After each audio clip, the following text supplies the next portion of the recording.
புதிய உச்சத்தை எட்டியது தங்கம் விலை. ஒரே நாளில் சவரனுக்கு 3600 ரூபாய் உயர்ந்து 1,11,200 ரூபாய்க்கு விற்பனை.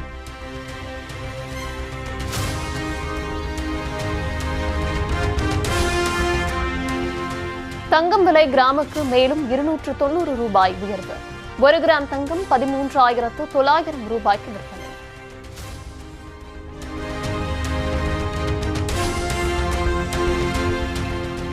இன்று ஒரே நாளில் 1 கிலோ வெள்ளியின் விலையில் 22,000 ரூபாய் உயர்வு. 1 கிராம் வெள்ளி 340 ரூபாய்க்கும் 1 கிலோ 3,40,000 ரூபாய்க்கும் விற்பனை.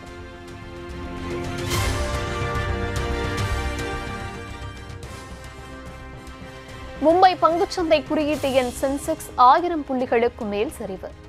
தேசிய பங்குச்சந்தை குறியீட்டு எண்ணும் 353 புள்ளிகள் குறைந்ததால் முதலீட்டாளர்கள் அதிர்ச்சி.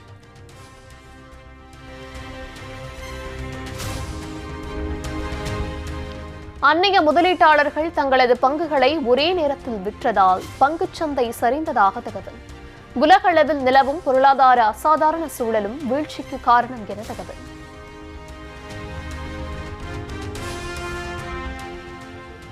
விஜயின் ஜனநாயகன் திரைப்படத்திற்கு UA சான்றிதழ் வழங்குமாறு தனி நீதிபதி பிறப்பித்த உத்தரவுக்கு எதிரான வழக்கில் தீர்ப்பு ஒத்திவைப்பு. மத்திய தணிக்கை வாரியம் மற்றும் திரைப்பட தயாரிப்பு நிறுவனம் தரப்பின் வாதங்கள் நிறைவடைந்த நிலையில் தலைமை நீதிபதி அமர்வு அறிவிப்பு.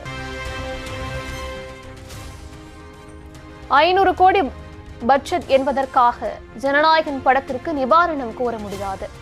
விஜயின் கடைசி படத்திற்கு தணிக்கை சான்று கோரிய வழக்கில் உயர்நீதிமன்றம் கருத்து. ஜனநாயகன் திரைப்படத்திற்கு சான்றிதழ் வழங்கப்படும் என டிசம்பர் 22ஆம் தேதி கூறியதால் தான் ஜனவரி 9ஆம் தேதி ரிலீஸ் என அறிவித்தோம். வெளியீடு குறித்து டிசம்பர் 31ஆம் தேதிக்குள் தெரிவிக்கவில்லை என்றால் வழக்கு தொடரப்போவதாக அமேசான் எச்சரித்ததாக பட தயாரிப்பு நிறுவனம் தரப்பில் வாதம்.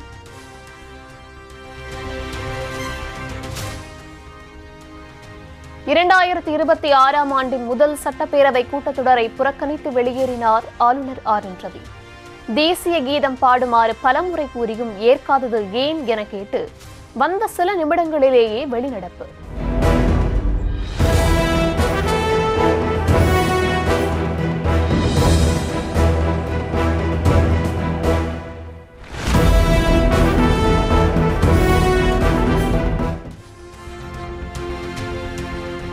இரண்டாயிரத்து 23ஆம் ஆண்டு தொடங்கி தொடர்ந்து 4வது ஆண்டாக சட்டப்பேரவையிலிருந்து வெளியேறிய ஆளுநர் RN ரவி தமிழ்நாடு அரசு தயாரித்தளித்த உரையை வாசிக்காமல் வெளியேறியதால் பரபரப்பு.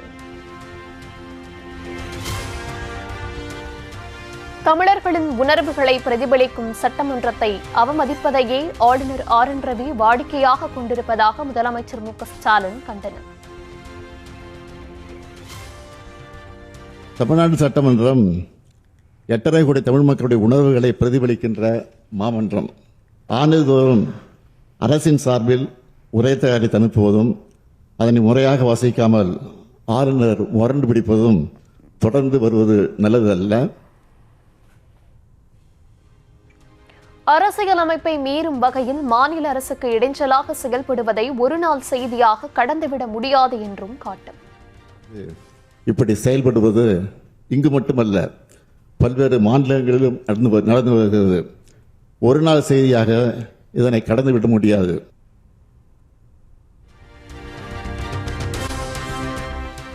அரசின் கொள்கை அறிக்கையை படிக்கும் நடைமுறை தொடர்ந்து ஆளுநரால் மீறப்படுவதை ஏற்க முடியாது என முதலமைச்சர் MK ஸ்டாலின் ஆவேசம். ஆண்டின் தொடக்கத்தில் ஆளுநர் உரை என்ற நடைமுறையை விளக்கும் வகையில் அரசியலமைப்பு சட்டத்தை திருத்துவதற்கான முயற்சியை நாடாளுமன்றத்தில் திமுக முன்னெடுக்கும் என்றும் உறுதி. தயாரித்து அனுப்பி வைக்கப்பட்ட ஆளுநர் உரையை பேரவையில் படிக்காமல் மாண்புமிகு ஆளுநர் அவர்கள் சென்று வருவதை இப்பேரவை ஏற்கவில்லை.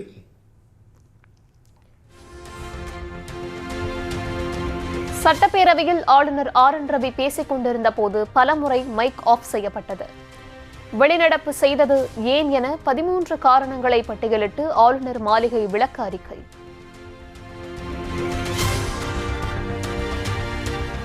தமிழ்நாடு அரசின் உரையில் மக்கள் பிரச்சினைகள் புறக்கணிக்கப்பட்டிருப்பதாக ஆளுநர் RN ரவி குற்றச்சாட்டு. உரையில் ஆதாரமற்ற கூற்றுகளும் தவறான அறிக்கைகளும் இடம்பெற்றிருப்பதாகவும் புகார். 12 லட்சம் கோடிக்கு மேல் தமிழ்நாட்டில் முதலீடுகள் ஈர்க்கப்பட்டிருப்பதாக கூறுவது பொய் என்று ஆளுநர் RN ரவி குற்றச்சாட்டு. முதலீட்டாளர்கள் உடனான பல்வேறு ஒப்பந்தங்கள் காகிதத்தில் மட்டுமே இருப்பதாகவும் புகார். தமிழ்நாட்டில் மாணவர்கள் இளைஞர்களை சீரழிக்கும் போதைப்பொருள் பரவல் உள்ளிட்டவை அரசின் உரையில் சாதாரணமாக தவிர்க்கப்பட்டிருப்பதாக ஆளுநர் மாளிகை கண்டனம். 55% அதிகரித்துள்ள பெண்களுக்கு எதிரான பாலியல் குற்றங்களும் மூடி மறைக்கப்பட்டிருப்பதாக குற்றச்சாட்டு. தமிழ்நாட்டை சேர்ந்த தொழில் முனைவோர் தங்கள் நிறுவனங்களை மற்ற மாநிலங்களில் கண்டுபிடிக்க வேண்டிய கட்டாயத்திற்கு தள்ளப்பட்டுள்ளதாக குற்றச்சாட்டு. சிறு குறு தொழில் முனைவோர் சந்திக்கும் பிரச்சினைகள் அரசின் உரையில் முற்றிலுமாக புறக்கணிக்கப்பட்டிருப்பதாகவும் ஆளுநர் புகார். தமிழ்நாடு சட்டப்பேரவையில் தேசிய கீதம் தொடர்ந்து அவமதிக்கப்படுவதாக ஆளுநர் RN ரவி குற்றச்சாட்டு. அரசியலமைப்பு கடமையை தமிழ்நாடு அரசு தொடர்ச்சியாக மீறி வருவதாகவும் வெளிநடப்பு விளக்க அறிக்கையில் புகார்.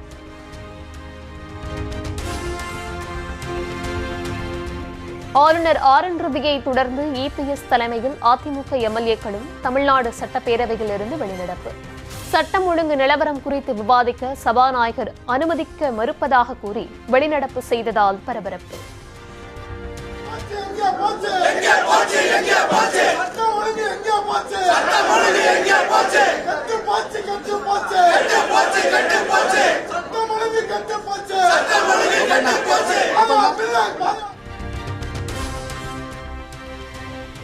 சட்டப்பேரவை கூட்டத்தொடரை தொடங்கி வைக்க வந்த ஆளுநர் RN ரவிக்கு காவல்துறை மரியாதை.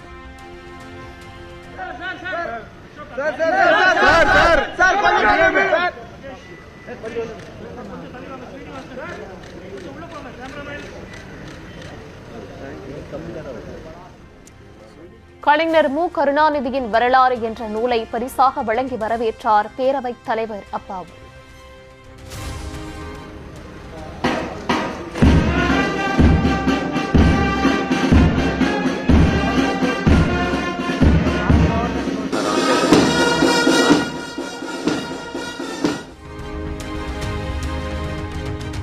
இருமொழி பாடத்திட்டம் என்பதுதான் தமிழ்நாடு அரசின் கொள்கை என சட்டப்பேரவையில் வாசிக்கப்பட்ட ஆளுநர் உரையில் உறுதி.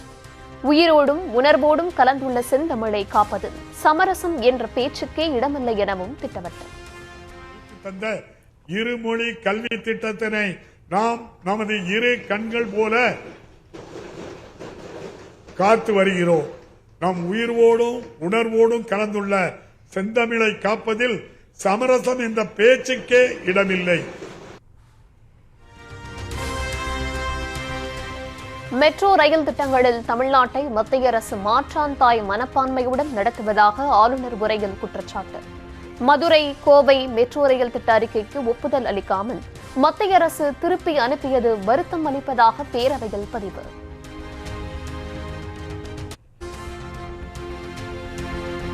மத்திய அரசின் ராம்ஜி சட்டத்தால் மாநில அரசுக்கு கூடுதலாக 5000 கோடி ரூபாய் செலவு. மாநில அரசுக்கு நெருக்கடி தரும் விதமாக மத்திய அரசு செயல்படுவதாக சட்டப்பேரவையில் குற்றச்சாட்டு. மாநில அரசின் நிதி நெருக்கடியினை மேலும் அதிகரிப்பதற்காக ராம்ஜி என்ற புதிய திட்டத்தினால் தமிழ்நாட்டின் நிதி சுமை ஆண்டு ஒன்றிற்கு சுமார் 5000 கோடி ரூபாய் வரை மேலும் அதிகரிக்கும். ஏற்கனவே பல்வேறு ஒன்றிய அரசின் திட்டங்களுக்கு மாநில அரசின் பங்கு தொகையை அதிகரித்ததின் வாயிலாக மாநில அரசின் திட்டங்கள் எதனையும் முறையாக நடைமுறைப்படுத்த இயலாமல் நெருக்கடி தரும் ஒன்றிய அரசின் காழ்ப்புணர்ச்சியின் ஒரு அங்கமாகவே இப்புதிய திட்டத்தினை கருத வேண்டியுள்ளது.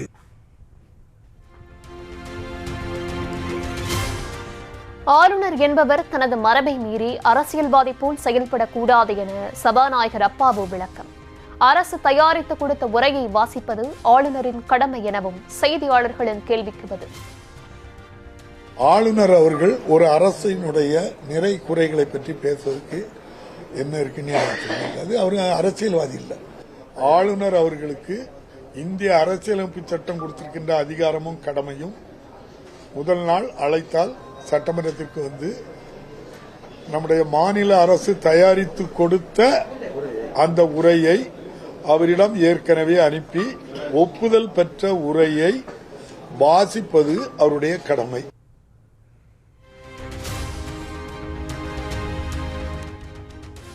மத்திய அரசின் உரையை நாடாளுமன்றத்தில் ஜனாதிபதி வாசிக்காமல் சென்றுவிட முடியுமா என சபாநாயகர் கேள்வி.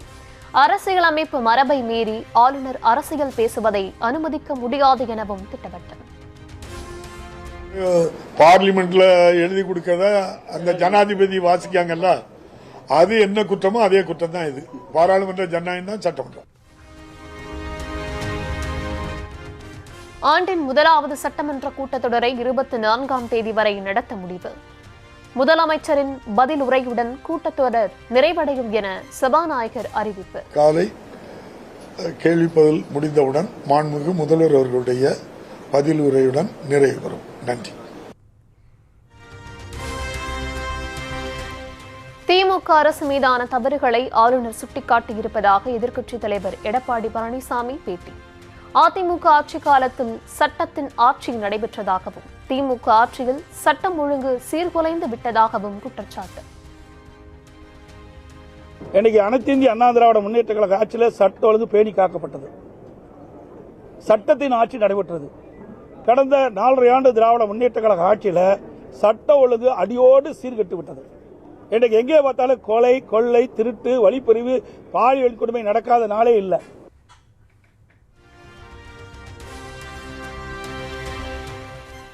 ஆளுநர் இப்படிதான் செய்ய போகிறார் என்பது முதலமைச்சருக்கு எப்படி முன்கூட்டியே தெரியும்?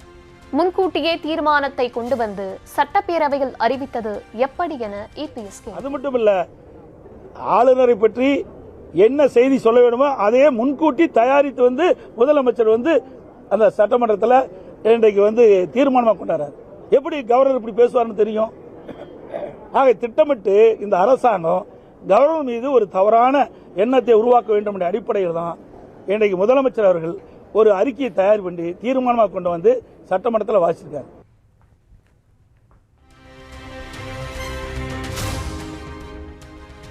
பாஜகவின் பிரதிநிதி போல ஆளுநர் RN ரவி சட்டப்பேரவைக்கு வந்து சென்றிருப்பதாக அமைச்சர் ரகுபதி விமர்சனம். எழுதி கொடுத்த உரையை வாசிக்குமாறு எவ்வளவோ தாழ்ந்து சென்று சபாநாயகர் கெஞ்சியும் கேட்கவில்லை எனவும் குற்றச்சாட்டு.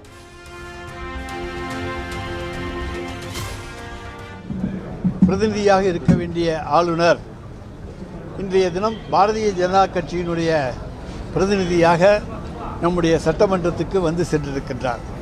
அறிக்கையில் நீங்கள் சட்டமன்றத்திலே ஆளுநர் அறிக்கையை படியுங்கள் என்கின்ற வேண்டுகோளை தயவு செய்து நீங்கள் வந்து என்று, அதாவது எவ்வளவு தூரம் எளிமையாக தாழ்ந்து போய் கேட்க முடியுமோ அந்த அளவுக்கு சபாநாயகர் இன்றைக்கு கேட்டிருக்கின்றார். சட்டமன்றத்தினுடைய தலைவர் சபாநாயகர் தான், சட்டப்பேரவை தலைவர். ஆனாலும் அவர் அப்படி கேட்டு நீங்கள் எழுதி கொடுத்த உரையை வாசியுங்கள் என்று சொல்ல பொழுது அதை வாசிக்காமல் ஆளுநர் அவர்கள் வெளியேறிவிட்டார்கள்.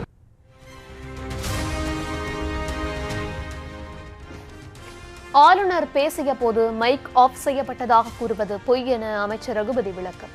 சட்டப்பேரவைக்கு ஆளுநரை அழைத்து வந்ததை அவரை பேச வைக்கதான் எனவும் பேச்சு. இப்பொழுது மைக்கை ஆஃப் செய்தார்கள் என்றால் மைக் ஆஃப் செய்யப்படவில்லை, அது சுத்தமான புழுகு. அதை தமிழக மக்களுக்கு தெரிவிப்பதற்காக இதன் மூலமாக தெரிவித்துக் கொள்கின்றோம். ஆளுநர் ஏதோ தான் சொல்லிவிட்டால் அதை உண்மை என்று மக்கள் எண்ணி விடுவார்கள் என்று நினைக்கின்றார். அப்படி ஆளுநருடைய மைக் அமர்த்தப்படவில்லை, அமர்த்த வேண்டிய அவசியமும் எங்களுக்கு கிடையாது. அவரை நாங்கள் பேசத்தான் விட்டிருக்கோமே தவிர மைக்கை ஆஃப் பண்ண அழைக்கவில்லை. தமிழ்நாட்டின் பொருளாதார வளர்ச்சி இரட்டை இலக்கத்தில் இருப்பதாக கூறியதே மத்திய அரசுதான் என அமைச்சர் ரகுபதி பேட்டி. தொழிற்சாலைகளும் வேலை வாய்ப்புகளும் இல்லை என்றால் 11.9% பொருளாதார வளர்ச்சி எப்படி சாத்தியம் எனவும் கேள்வி. இந்திய ஒன்றியம் தன்னுடைய கணக்கிலே 11.9 பொருளாதார வளர்ச்சியை கண்டிருக்கிற மாநிலம் தமிழ்நாடு என்று இந்திய ஒன்றியம் அறிவித்திருக்கிறது. நாங்கள் அறிவிக்கவில்லை. ஆனால் இவர் எதை பார்த்து சொல்லுகிறார், எந்த கணக்கை பார்த்து கொண்டு சொல்லுகிறார், இவர் தூங்கிக் கொண்டு சொல்லுகிறாரா விழித்து கொண்டு சொல்லுகிறாரா தெரியாது. ஆனால் நாங்கள் தமிழ்நாட்டினுடைய பொருளாதார வளர்ச்சியை இரட்டை இலக்கத்துக்கு கொண்டு வந்திருக்கிறோம் என்று இந்திய ஒன்றிய அரசே ஒப்புக்கொண்டிருக்கிறது. அதை யாராலும் மறைக்க முடியாது.